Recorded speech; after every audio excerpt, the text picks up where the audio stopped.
Namaste India and hello world.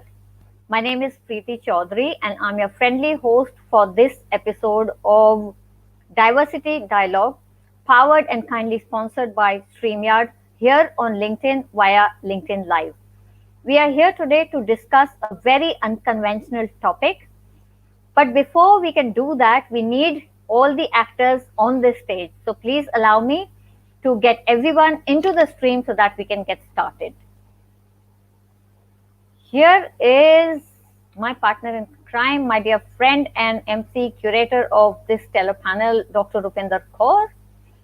Here is our dear panel, Shivani from Macquarie Group. Then there is Isabelle here, who is from Headquarter Leadership Group, and there is Dhanwan. So with that, it's once again Namaste India, hello world. Welcome to this edition of Diversity Dialogue with me, Preeti Chaudhary, and Dr. Rupinder Kaur.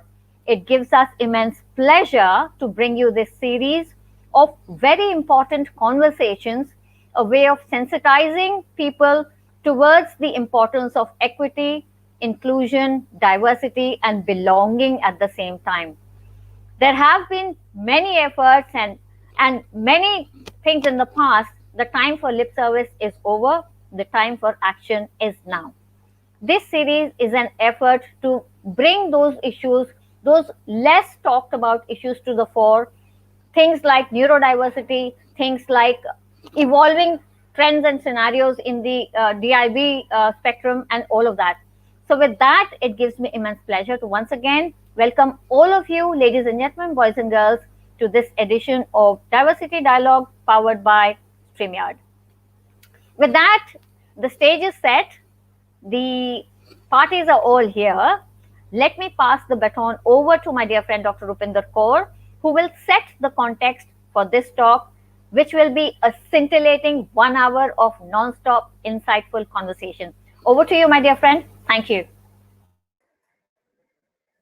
Thank you, Preeti, for bringing to us yet again episode of Diversity Dialogues. It's been a very, very insightful journey since the last year or so when we started. And today's topic of discussion, is very close to my heart.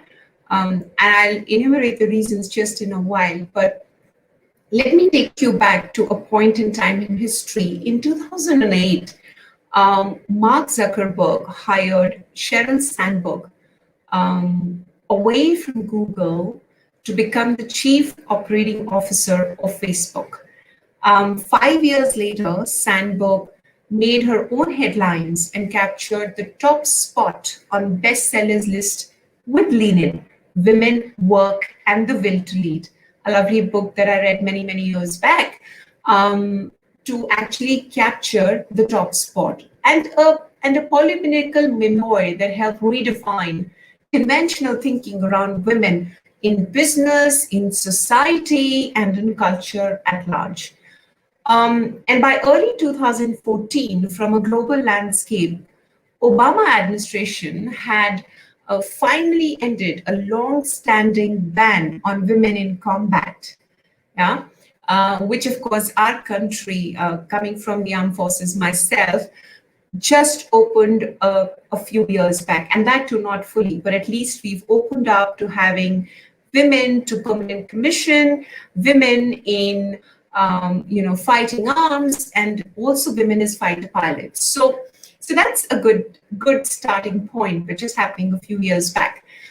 Janet Yellen had taken over as a chair of the historically male-dominated Federal Reserve, and Google was in the process of actually making women tech makers, so to say.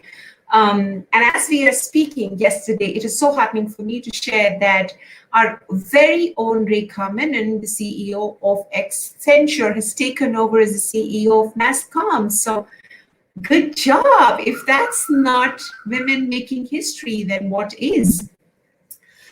These developments actually reflect a reality in which opportunities for women in fields predominantly mastered by men are increasing. women are increasingly taking over non-traditional careers, if I may call them so, in military, in business, in finance, and we have a women from business and finance, and so a very, very challenging career. Women in science, in technology, in leadership sports, and we have someone with us today from leadership sports.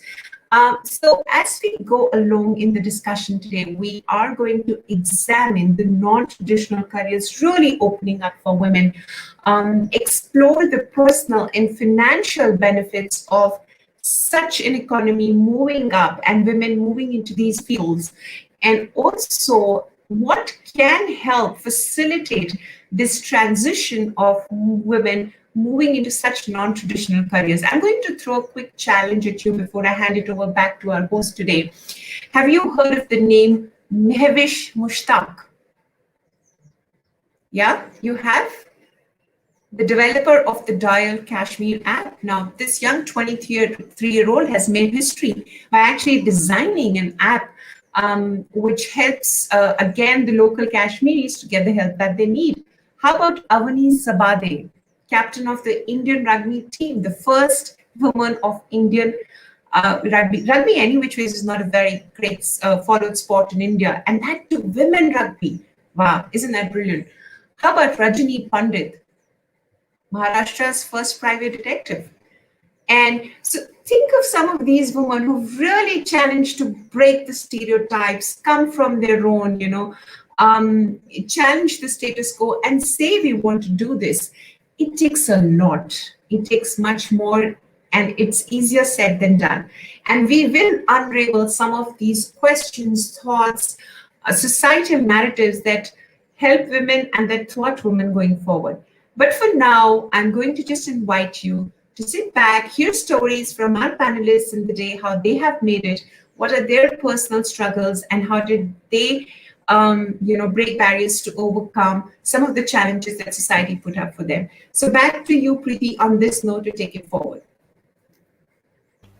Thank you, Rupinder, for that absolutely spot on context setting and expectation setting for this conversation moving forward.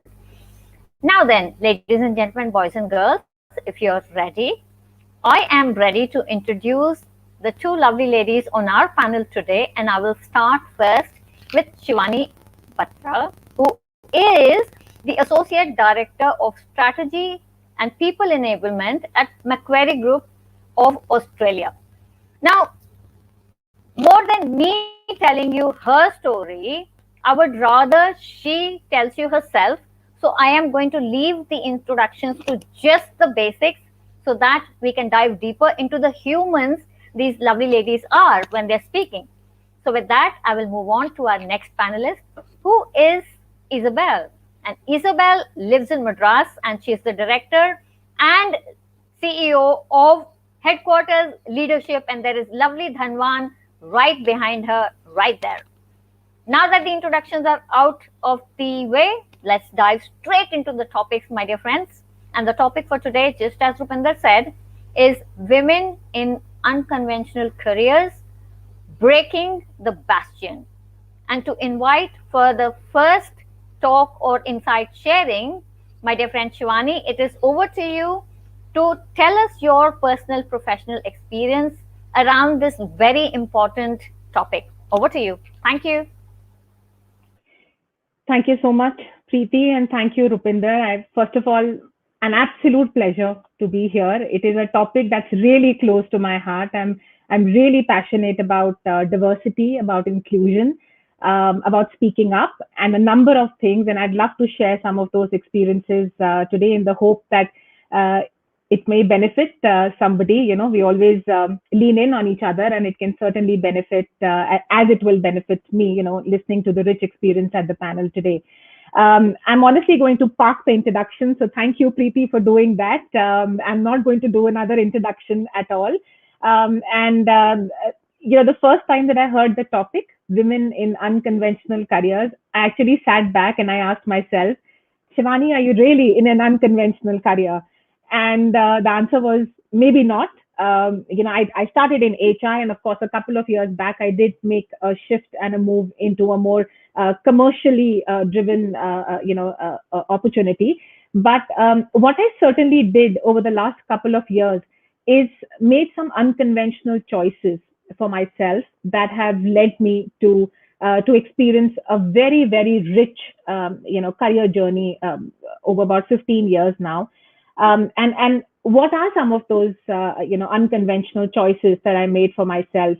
I think I'm just going to pick up a cue from what Rupinder said, and I love sharing this example of how Sheryl Sandberg's Lean In has inspired all of us. And I remember this example and anecdote there that Sheryl shares, where she says, women don't sit at the table very often. In a typical conference scenario, if there's a boardroom conversation, we love to sit at the back and we don't generally sit at the table. We always prefer to offer that seat to someone else, maybe a male colleague or just someone else, someone more senior in the organization or someone in our team, but we don't generally take that seat ourselves. I think just hearing that resonated with me so much. And perhaps that was a turning point in my career where I sort of nudged myself and said, I've got to speak up more. It's not that opportunities don't come. Sometimes we sit back, and I've done that. I'm guilty of it myself, that, you work hard. All of us work really hard, and you feel that, well, that opportunity will come my way. Do we put our hand up enough and say, how about I try that? Don't we just sort of beat ourselves down really hard? Sometimes, we could be caregivers at home, we could be looking after kids, we could be running household, we could be managing multiple priorities. Do we ask for help? Do we speak up? So I'm a big advocate of speaking up. I encourage my team, my colleagues to speak up. I do that more confidently now. Not that I've won the battle. There are days when I run away, gather my courage, do a little bit of mindfulness, deep breathing, come back still stronger, but I do speak up. And I think speaking up at a time like this, while we are in the middle of a global pandemic, where a lot of organizations and industries across the globe are witnessing recession, we're also seeing something called as secession, right? Which is where globally across the workforce, a large number of women are dropping out of the workforce. They're either taking a career break or they're just dropping out of the workforce because of the sheer requirement to look after someone at home or to be the primary caregiver. So again, I've been fortunate to work for organizations like Macquarie, where flexible working is acceptable. Again, comes back to putting my hand up and saying, this could be an arrangement that might work well for me, given my circumstances. And more often than not, asking for it opens up a lot of conversations and doors. So that's my one takeaway, if I could sort of cover today, which is speaking up, putting your hand up more often to ask for what you want, in your career. The other also is leaning in a little bit more on each other. And I think this panel conversation is a phenomenal example of that, right? As women in the workforce or women, in the industry, we are leaning in on each other. So do we do that enough? Do we ask for help at home? From family, from parents, from your spouse, from your team, from your manager? Do we ask and invite help, to sort of navigate difficult and challenging times? And all of us have been in those situations, really stressful days, equally stressful day at work. We beat ourselves down. We work really long hours. We want to do it all ourselves, but we shy away from asking for help. So again, leaning in, asking for help, staying on top of your skills. So something that I, decided a couple of years back for myself is spend 10 minutes a week, but sharpen the saw for yourself. Stay updated, invest that time in yourself to sort of pick up new skills, learn new technologies, really challenge yourself. And all of this still, I would just sort of top it up by saying, be mindful. So take the time to look after your well-being. If you are a little bit of an empty glass, you can't pour into anything else or anyone else. So do take the time to keep your glass filled with lots of positive energy and lots of enthusiasm. So, those are some of the unconventional choices and examples that I can share from my career journey. I'll take a pause here. Thank you so much, Shivani. And the things that jump out to me there are, speak up, first of all, ask for help, and self care and self preservation. The oxygen mask theory, before we can actually go out and help others, we have to first help ourselves, fill our glasses first, as you say, and only then can we make a difference into everybody around us, whether it is family, friends, spouse, colleagues, and everything else in between. So, thank you very much for sharing those candid personal insights with us. And that brings me to our next panelist. Our dear Isabelle, how are you today with Dhanwan sitting right there? What are your thoughts on this very important topic of you are the epitome and the picture of somebody in a very unconventional career right here. You're sitting in Madras, in Chennai, and there is Dhanwan behind you. You are into leadership. Please lead the way. Tell us, what do you think? It's over to you. Thank you. Thank you so much, Preeti, and thank you so much for the invitation. I think, yeah, it's something fascinating. So right now I call myself a horse leadership coach because I actually get a lot of help and a lot of support from the horses. And what do horses have to do with women empowerment is also a very interesting story, because we have here right next to me a horse called Dhanwan. He's a male horse, and next to him is his friend, and she is called Sunshine. And you can sometimes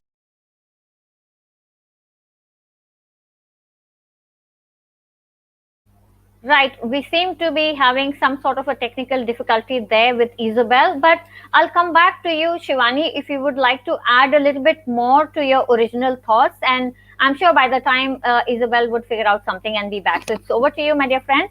Take it all out. Thank you. Sure. Thanks for that. And I think just something else that I'd like to add on is, is more for organizations and how I think in our respective roles we can enable development and coaching opportunities for women early on. I think it's a big area of focus. Rupinder, you are aware of how focused Macquarie, for instance, is on this area. So we again invest early on in talent, invest in yourself, ask for those opportunities, put your hand up and say, I need a mentor, I need a coach to navigate through some of these difficult, times in my career. So I think that's an area of opportunity that I see for sort of challenging unconscious biases, ensuring there's gender equity, there's gender equality, and really investing early on so that we don't see a drop in women at the mid levels, which is where most organizations struggle quite a bit. Yeah, I think Isabelle is back on. Thank you, Shivani, for that. And you are spot on. Isabelle, moving back to you, we all understand we are working in very different circumstances and situations. So back to you. Please continue what you were saying before. Over to you. Thank you. you can well Chennai and hot, and was giving. I hope you can. Isabelle, I think your technology, your tech is still giving some bandwidth, is giving some problem because we cannot hear you very clear. So maybe if you sort of set up on the phone or something as well parallelly, while we sort of get on and get some other views, I will go back to Rupinder for now and we'll come back to you in just a minute as soon as you've sort of regrouped yourself. So Rupinder, anything more to add at this point in time to what Shivani has to say? Isabelle sort of just started. It's over to you. Thank you. Yeah. Thank you. Thank you, Preeti, for giving this, opportunity. And while Shivani did mention a lot of very useful and practical and real problems and the solutions that we are trying to carve for our women leaders going forward, I would again want to kind of take a step back here and really redefine what does traditional and non-traditional really mean in this context, which actually kind of takes me back to some very old TV serials if you really look at it. So one of the old ones when we were growing up, we used to watch was a series called AMC series called Mad Men. I don't know how many of you have seen it, but typically the men were in charge, like Don Draper and Roger Sterling are the executives. And the locus of power in that fictionalized world of 1960s and 70s, where women actually used to play secretaries, except or the office managers, maybe, and I don't know, the recent one, which is relatively the newer one, which a lot of you maybe could be referring to, is the one from Netflix. I don't know how many of you watch Suits, but if you do, you will really, really resonate with how the narratives have really changed, with the CEO of the legal firm being a woman. Believe you me, you may call me a feminist, but I'm absolutely in love with that serial. Not because the protagonist or the CEO is a woman, but simply because the way she handles her conviction of what she believes in, what she stands for, and how she takes her male colleagues in the stride, knowing that there is a certain amount of social narrative that these male men have in their mind when it comes to women in power. And as Shivani rightly mentioned, women do not usually shy away from taking a seat at the table. So that's one extreme of looking at a non-traditional aspect of a career journey, where women are fine enough to own up to the position that they want to kind of have. They are okay with having power and they want to take everyone along. The second aspect here to really kind of talk about is the fact, I saw this advertisement, I think a few months back. It was a viral advertisement going on social media groups, wherein there was an experiment which was done with children and kindergarten children, okay? And we're not talking about the real corporate world or the real world. Kindergarten children, a teacher asked them to draw. She will take the name of a profession, and the students are supposed to draw who does that profession is represented by. You've seen that advertisement, right? You've seen that. So, and typically when they were asked to draw a nurse, they would draw a woman. When they were asked to draw a pilot or a firefighter, they would draw a man. My whole submission here is, and I do that, and I think that's a firm belief that I hold, that as champions of diversity, as women who've kind of made it and spoken up and chosen to have a different career, I think it's also a responsibility to frame those narratives early on in the children and the ecosystem that we live in, and try to bring about a gender neutral perspective to all the professions going forward. So I think I'll just hold my thoughts here. We see Isabelle back in the frame. So Isabelle, Preeti, back to you guys. Thank you so much for that, Rupinder. I'm sure we will be diving back and forth like this into so many other narratives which surround this very important topic. But for now, it's back to Isabelle. Isabelle, the floor is all yours. Thank you so much. I hope you can all hear me now. Loud and clear, super. Okay, awesome. So welcome from Chennai, and I'm here with Danwan, who is a male horse, and Sunshine, who is a female horse, who is standing just behind him. And what horses teach us a little bit about women empowerment is that the leaders are usually the females. So the female horses in a group are the leaders, and if you let them run free, you will see he is always following her, and she is telling exactly where she wants to go and how close he can come. So yeah, I think horses are showing us this in a very particular way.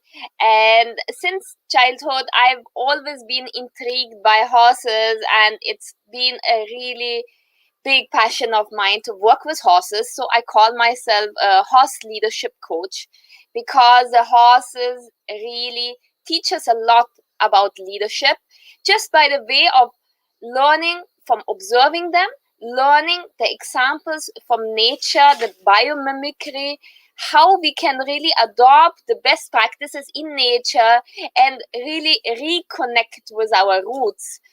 And I started off, I was born in Austria, in the heart of Europe, close to Germany. And my dad actually was expecting a boy. So he said, I would like a boy. And it turned out that I've become a woman.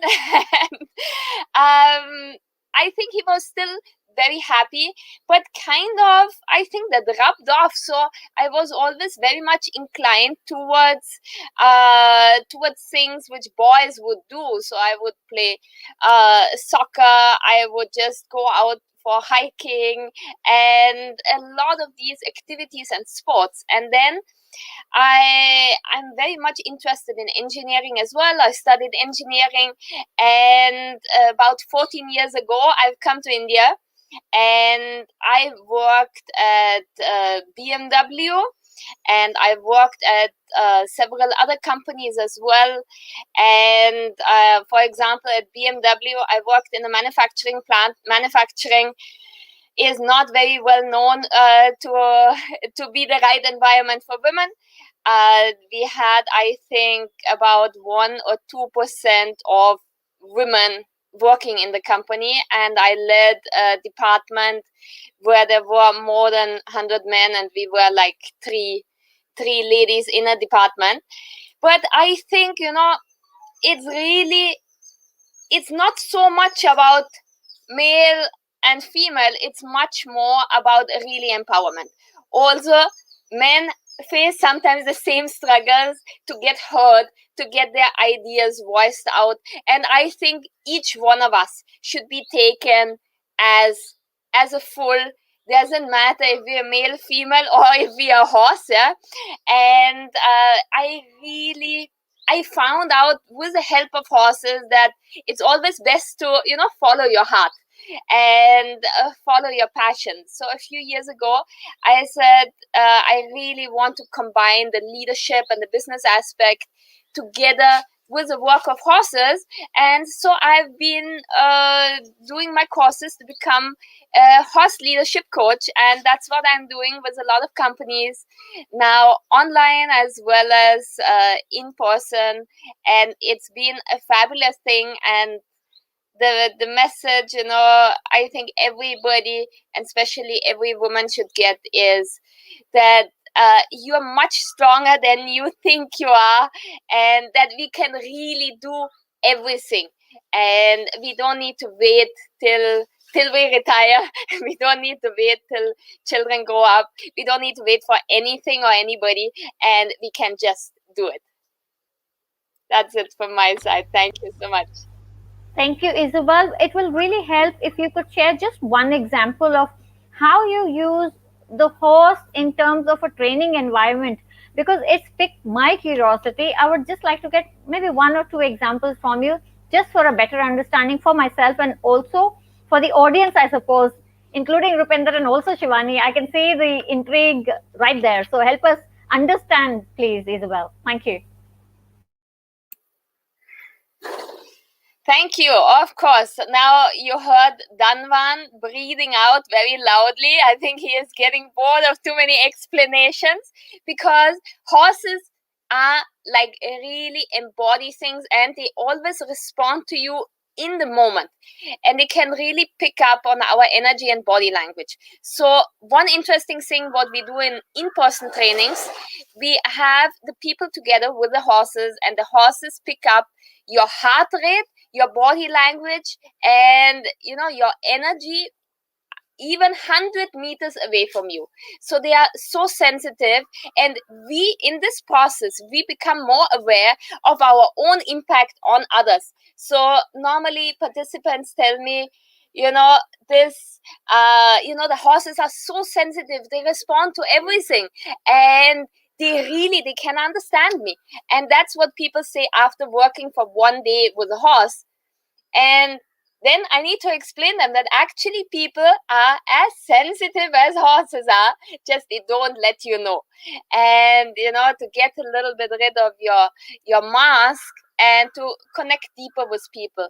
And what we do in an online environment, for example, is we go on a treasure hunt through the whole farm which we have here and do a lot of team interventions and connect us back with the horses, where we see how these horses interact in a big group together with each other, what are their characteristics, and how they bring out each other's talents and take each other as a full team member. Right. Thank you so much. Absolutely brilliantly amazing. And while we sort of get on with our discussions, if you would like to get a little bit comfortable and go indoors, it's absolutely fine with us. Dhanwan is also getting a little bit impatient. So we'll see in just a little bit, Isabelle. But thank you for those amazingly brilliant insights. Never am I ever going to see a horse in the same light ever again. And I can guarantee I can say that for Shivani and Rupinder here as well. So once again, in all, what is sort of coming out is from Isabelle's talk, what stands out to me was it's all in your mind, is what she says. We as women, we decide that we suddenly can't do something. And what she meant was just get out of your mind, get out of your comfort zone. And there's nothing that we as women cannot do. Don't wait for anything. Don't wait for that retirement. Don't wait for the kids to go out of the house. The time is here, the time is now, which means I think live in the moment, enjoy every day as it is, and then think of the rest later on. So absolutely amazing insights. Rupinder, I'm sure there have been a few questions in the interim, so I will hand the baton back to you, my dear friend, and sort of get started on this bit. A very quick reminder for the audience here, please, in case anything is popping up now that you've heard both the panelists, now is the time to please put all those questions, queries, comments in the chat box of this live so that we can take them up with Shivani and with Isabelle, who will be back with us in just a moment. Over to you, Rupinder. Thank you. Yeah, so and I already have the first question here popping up from the audience, Preeti, and this question is for Shivani. Shivani, you represent the women in finance per se. You may be in the role that you're in, but you've seen this world like for the last 15 odd years, is what I hear from your experience. So the question is that what can women in finance do to help them equip themselves, apart from, of course, the technical skills that are there, to kind of make their own space in this traditionally male-dominated world. So if you have some tips and tricks to share with people. That's an interesting question, Rupinder. And first of all, I think we are breaking a lot of barriers, even in that space. What seems like a traditionally male-dominated industry, I'm really proud and pleased. Our organization, Macquarie, our CEO is a woman. And we are one of the largest financial services firm in the world. And we are led by Shamara, who's our CEO. And she talks very actively about, once again, something that Isabelle said. I don't think it's about genders anymore. It's about the role that you're doing and how well do you do that role. So as long as we are able to disassociate and say, a male CEO or a female, all genders really, I think it's about how well you do what you do and the value that you bring. Having said that, I will take a step back, Rupinder, to respond. And I'm going to look at it very quickly from two sides. One, what women can do, and the other, maybe one or two things that organizations can do to have enough representation as well. So what women can do, build strong networks. You spoke about how can we move away just from technical expertise. I think our education system equips us really well to do that. But do we have what we call as life skills? Do we have what it takes to, to sort of, again, speak up? I can't reiterate that enough. How well do we do that? Do we build our networks? I have done that in the first few years of my career. It was always easier to send an email than to pick up the phone and call up somebody and say, this is who I am, and I'd like to have a chat. So, building those networks is going to be really important in the organization. Keep yourself updated. I think most financial organizations are now becoming more fintech. So, what are those skills that one can pick up and really, whether it is through a coach or through a mentor or through formal development programs. I think, again, asking for what you need and taking that seat in driving your career conversation is what women at the workplace can do. Equally so, I don't want to underestimate the power of male allies in organizations. So that's really important. So I think from a culture perspective, inclusion, equal opportunities, we sit back and we challenge ourselves in my organization. And fortunately, wherever I've had the opportunity to work so far, is are our people practices free of any unconscious bias? Are we likely to jump to a conclusion and say, oh, but this role requires 14 hours of working, and someone who's just got married, will she be able to do that? Well, that's not for you to decide. The candidate knows what they want, and that's why they've applied for a role. So really challenging, a lot of those unconscious biases early on in organizations, having a strong ally network, whether it is male allies or even lean-in networks. I think those are the two things that organizations can do to really enable better gender representation across levels in the organization. So those are my thoughts on women in finance at the workplace. Sure. And isn't it so heartening to hear that, as you rightly shared with us, that the global leadership is the whole, Macquarie globally is led by a woman. Now, frankly speaking, it's not, as you rightly mentioned, it's not men against women. It's about really building that allyship and say, is the organization giving right kind of opportunities and exposure to the women who kind of really deserve to move to the next level, and how can we equip them, handhold them, mentor them, support them, coach them to get that seat at the table. And finally, also laying the responsibility with the women to speak up, own up, build your own networks, and not really depend only on the organizational resources to kind of give you a push. It's something that you have to own up for yourself. So thank you, Shivani, for calling it out and also living it loud, right? You kind of own it and you do it the way it is supposed to be done day on day. Excellent thoughts. Thank you, Shivani. Back to you, Preeti, on this one for the next question to Isa. Thank you so much, Rupinder, and spot on. Welcome back, Isa, once again. The next question is from Purnima for you. She says, Isa, what are the top 3 challenges that you have faced when setting up yourself as a horse leadership coach, and how did you overcome them? It's over to you. Thank you. Yeah, interesting questions. I never thought about, what were really the challenges. It was certainly challenging. And I think the biggest thing was that I leave my job.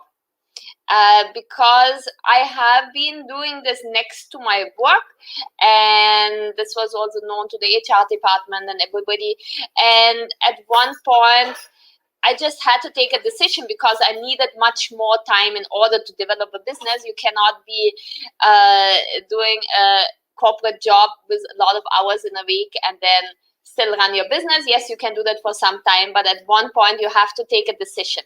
And then, when you have a good job, when you're actually happy with it, but not as happy as you could be, then you really have to take that call. And usually everybody in your environment will tell you, oh, why do you want to leave that job? You're having such a good job. And, why don't you just be happy with that? And why do you want to start something different where you don't know in what you're really stepping into? So that first challenge is to really take a call into your job and doing it full time. I mean, the first step is to do it part time and see the response, and then to really step into it and say, yes, I am ready for that. And I think that's what every startup has to fight for, and for the first few years to really get through that. I mean, we are still getting through the crisis, and I think for every company it's a big change. And so the first thing is really to take that call on your job. Second thing would be that maybe you should understand that even first that setting up yourself as a coach is running a business. Doesn't matter if you're a coach or if you start a manufacturing company or if you become an artist. I think you have to understand that it's not only about, I'm not with the horses the whole day working on leadership exercises. I have to do so much more around it. And that goes from accounting. Maybe I would need Shivani's help. and your finances and your budgets, up to marketing and communications and putting the word out. So it's so much more, and I think many of us underestimate that. And if it's not going well, it's most often not the case that you're bad at what you do. It's just that maybe you cannot handle everything in the surroundings. So I think that's a important step to really become an entrepreneur. And if you're a coach, you have to become an entrepreneur, unless you are employed by somebody. So, and the third one will be that nobody, there will be always somebody who is not happy with your decision. There will be always somebody in your family and somebody in your surrounding who will say, I told you it's not going to work out, especially, when it's going down, or, when last year COVID started and then everybody is telling me, okay, I told you you should have stayed there or you should have done this. And I mean, that's not helping in that way. But this is going to happen, and there will be always somebody who is not happy with that decision. And as long as, you can make it work, it all what counts. And I think to build up a support network, what we discussed earlier, I think is really important what Shivani said, to have that support network, because that's also important as an entrepreneur. If you don't have that, if you don't have somebody to fall back to, even if it's a friend who has maybe gone through that same experience, then it's becoming really difficult. Thank you very much for that. And you are absolutely spot on with that. Entrepreneurship is a lonely journey. So the more you surround yourself with 5 good people, I think that is what makes it that much more easier. So you're absolutely right. And so is Shivani, saying how much a network is important for anybody's survival. Again, gender doesn't play any role over there. It is basically, as a human, we are social. We need company. We need conversation. We need constant stimulation to our senses, all the 5 senses. And how can that happen? Only with company. So you're absolutely right. With that, I pass the baton back to Rupinder. I'm sure she has another question for somebody right here. Over to you. Thank you. Yeah, it seems to be a pretty interesting discussion, and of course questions are popping up from the audience. So Isa, there's another one for you, if I can share this with you, because it's specifically addressed to you by someone called Ashish here. And what they're asking you is, so what gave you the inspiration or the idea to bring on horses as leadership props? So how did you draw that idea? Where did you draw that inspiration from? Yeah, thank you very much, and hello to Ashish.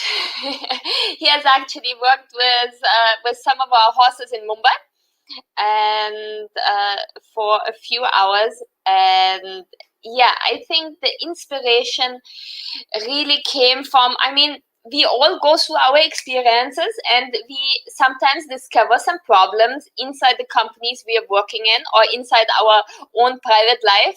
And if we can come up with a solution to that, that's what I kind of did. So I was sitting in a leadership training in a classroom setting, and the classroom was 4 white walls, and there was no connection to the environment.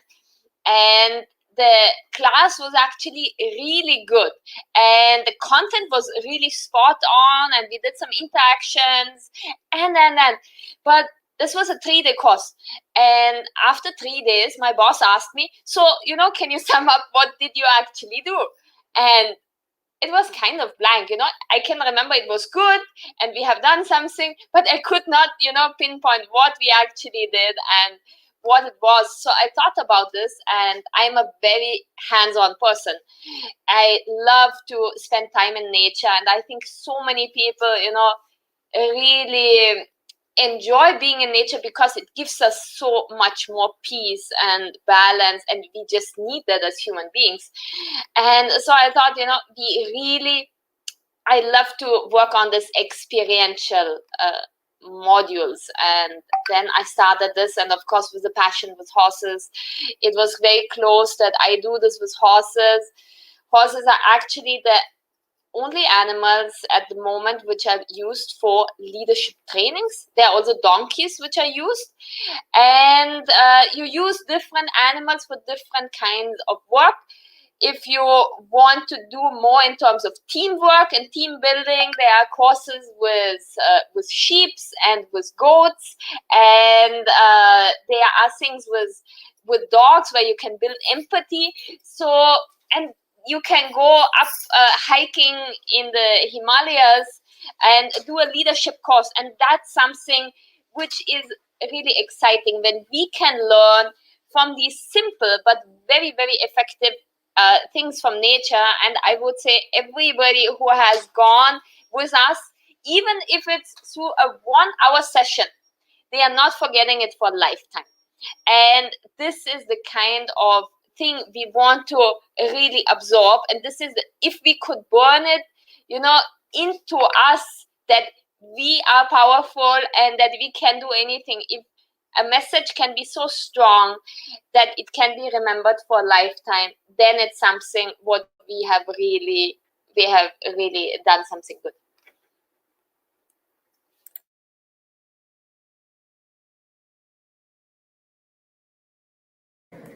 Thank you so much, Isa, for that. I think you just brought the heart out of the horse concept. So I personally am kind of a firm supporter of animals. I kind of have a very fond association with nature per se. So I completely align with what you're saying, and something which is very novel you're bringing to the table, right? And there are so many leadership lessons that are right through now there for us to kind of take cognizance of, learn from the environment, and really imbibe going forward. So thank you for bringing that on. Back to you, Preeti, if there is another question for Shivani. Yes, indeed, there is. Thank you, Rupinder. And this one is from Rajiv for you, Shivani. He goes, who is your role model, Shivani? Where is it that you draw your inspiration from? Thank you. Wow. That's going to be the most difficult one to answer. A lot of, a number of them. But, I think early on in my life, I've had the opportunity to have an environment at home which was gender neutral, where I come from an armed forces background. So it was very, very clear at home with my dad that it was never about who would play what role. So everything was equal for all of us. And I think that sort of early on in my mind, it's such a strong lesson that I've honestly, it's only in the last few years that I've started to understand that there are gender biases that exist, because I've spent majority of my life believing otherwise. And it's only when you start working, honestly in the workforce, because the gender representation is so skewed, that's when you start to challenge yourself and say, why is it so skewed? Well, I get brownie points from my dad, and sorry, Mom, if you are tuned in as well, both of you, because I've had that sort of a background early on in my career. And I think work-wise, I really, really look up to Shamara. I've taken that name and that example. I'd love to share a short story, that Shamara, who's the CEO of Macquarie, shared with staff a couple of months back. The importance of the right environment and early on helping everyone get equal opportunities. And she said that there was this interview, that was being done at home with her kids. And she went around and she asked her young daughter, who would you like to be? And she asked the same question of her son. And her daughter said, I'd like to be the CEO of a big bank. and the son said, I'm happy to stay at home and look after house.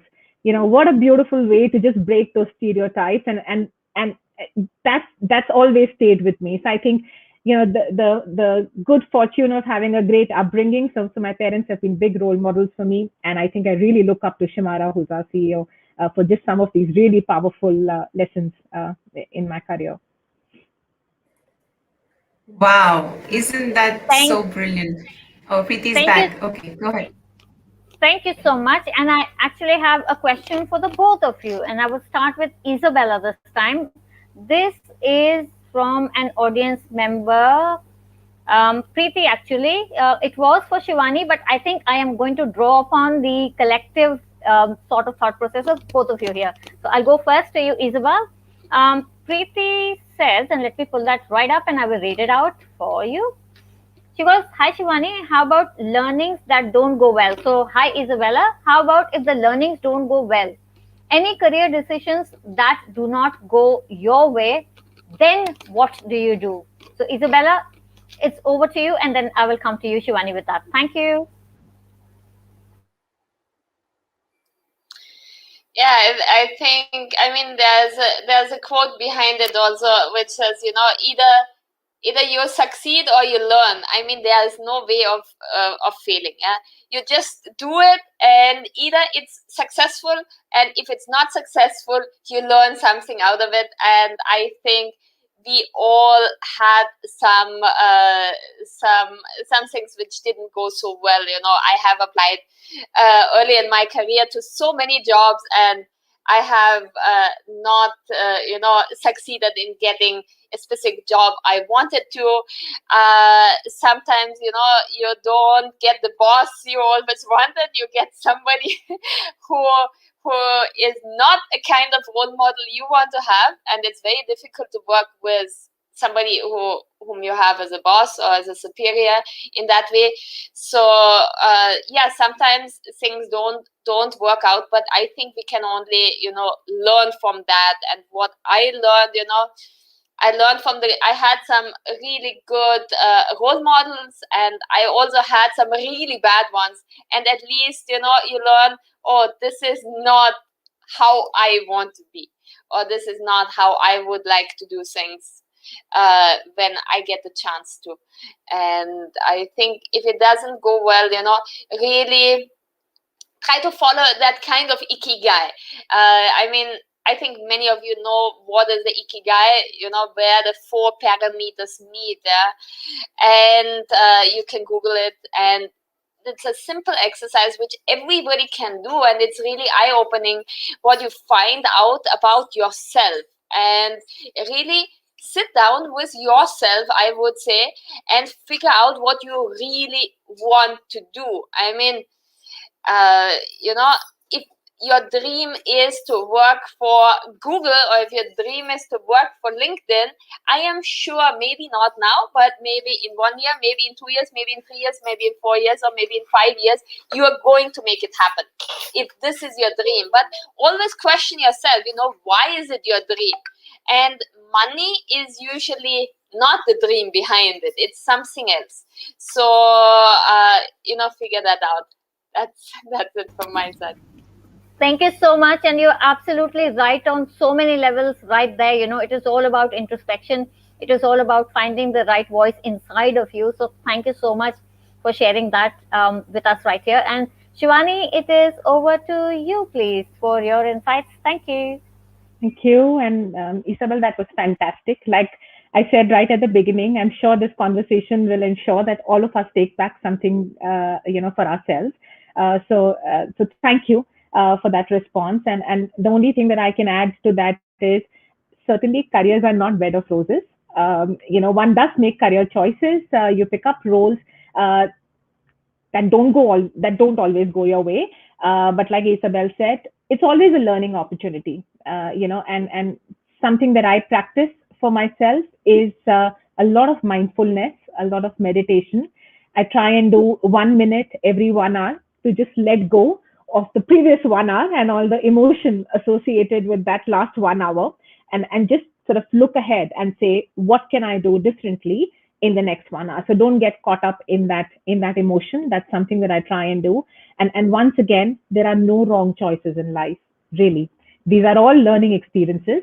I think it's about time that we all stop chasing career progressions, level progressions rather, and we go after experience, because then it doesn't matter what you do well and what you don't do well, because you're after an experience and you're after gaining that value. So that's my perspective. Thank you so much. And you're also absolutely spot on, my dear friend Shivani, right there.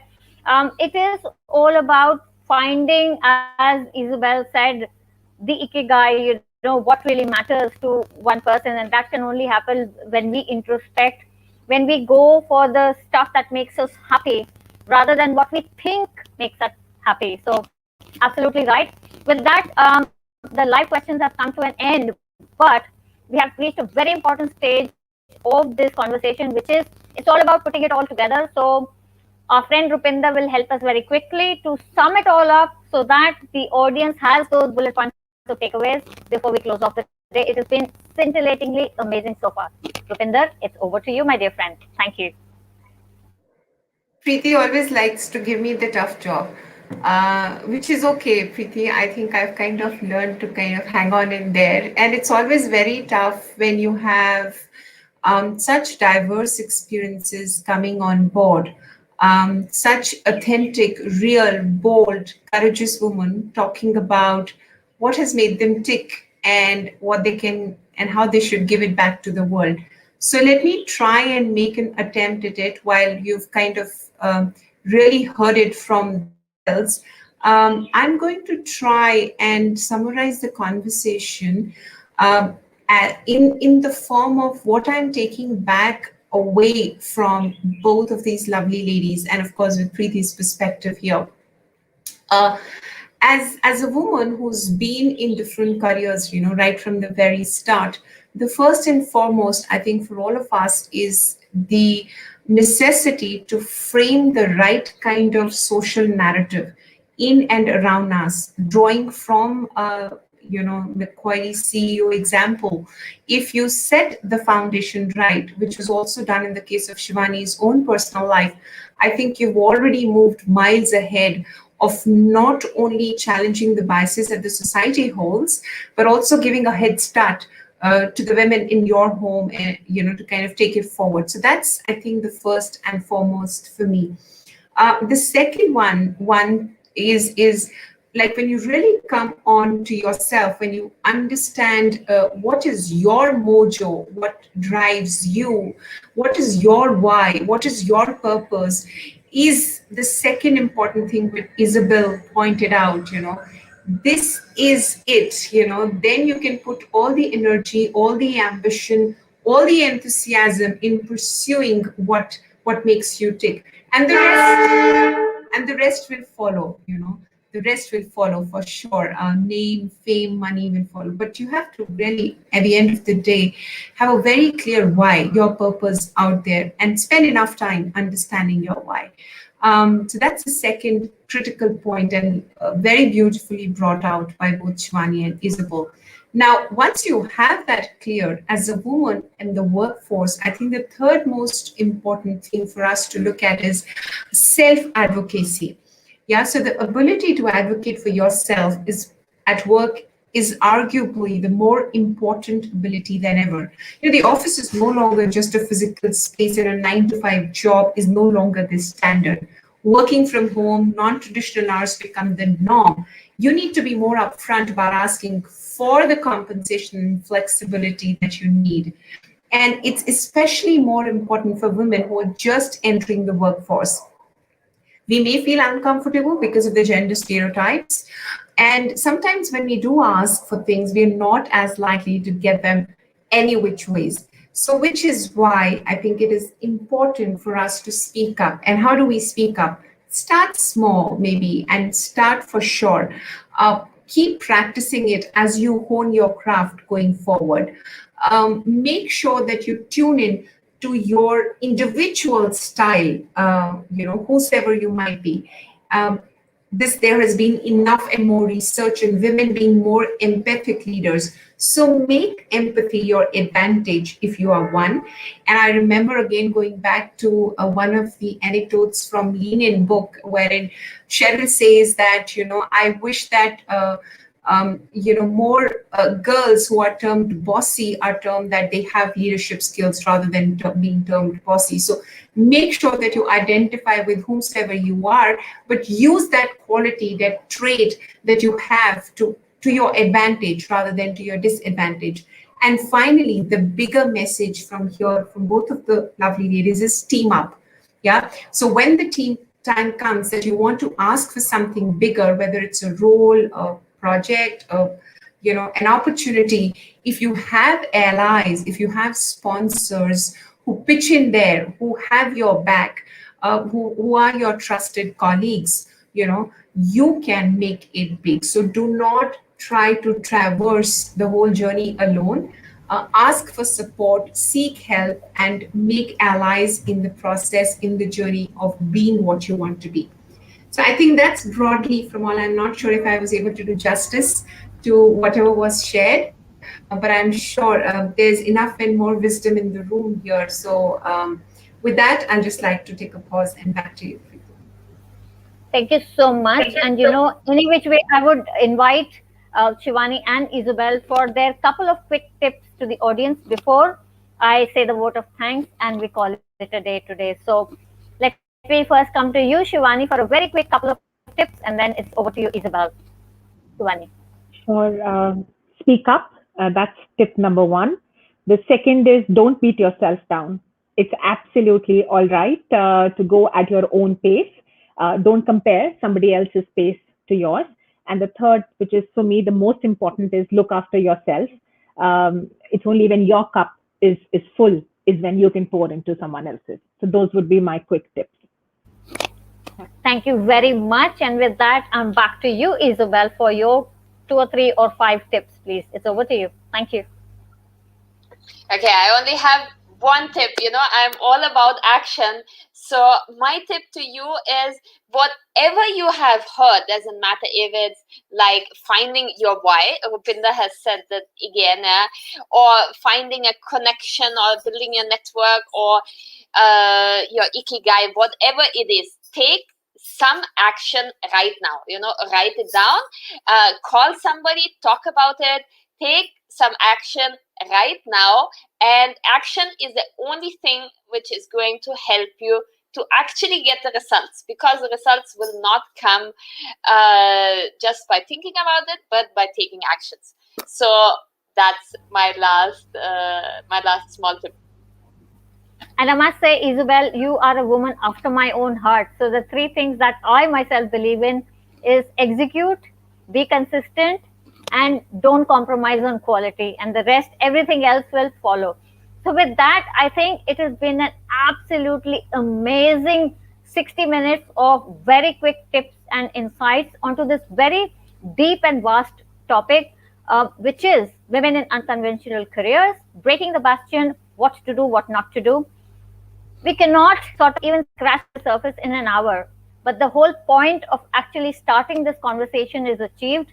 And for that purpose, the job of this panel, Rupinder and me, is done. So with that and everybody's permission, the entire panel and me say a very safe and be well, and rest of the stay, take care of yourself, your family. Until the next time we meet again, do take care. Goodbye for now. And it is bye-bye and sayonara and all the rest of it. So this was Diversity Dialogues with Preeti Chaudhary, Dr. Rupinder Kaur, Shivani Patra, and Isabelle, talking to you about this very important topic. See you next time. Do take good care. Thank you.